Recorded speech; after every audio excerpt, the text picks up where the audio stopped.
Hi hello నమస్తే. నేను మీ doctor Ravishankar శ్రీరాముల. అందరికీ తెలిసిన విషయమే. మరికొద్ది గంటల్లో నూతన సంవత్సరంలోకి అడుగు పెడుతున్నాం అనేటువంటి ఆనందం, సరదా ప్రతి ఒక్కరిలోన తప్పనిసరిగా ఉంటుంది.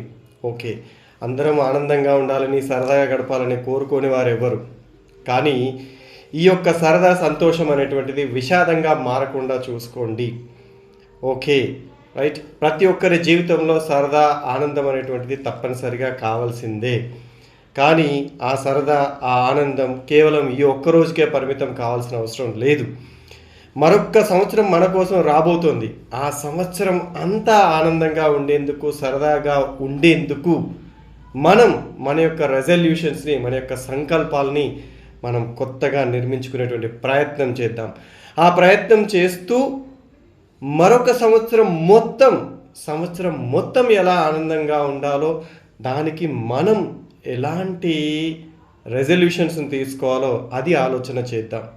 సరదాగా గడపండి, ఆనందంగా ఉండండి. మీ యొక్క కుటుంబ సభ్యులతో ఈ వేడుకను సెలబ్రేట్ చేసుకోండి, సరదాగా ఉండండి.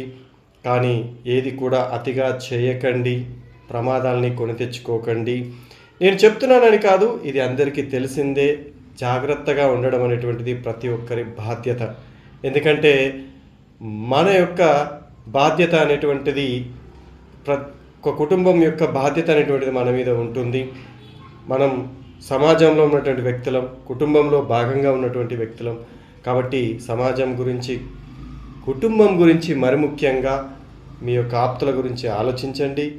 వాళ్ళ అభివృద్ధికి, మీ అభివృద్ధికి తోడ్పడేలాగా మీ యొక్క రెజల్యూషన్స్ని తీసుకోండి, సరదాగా గడపండి. Once again I am wishing you a happy and prosperous new year. All the best.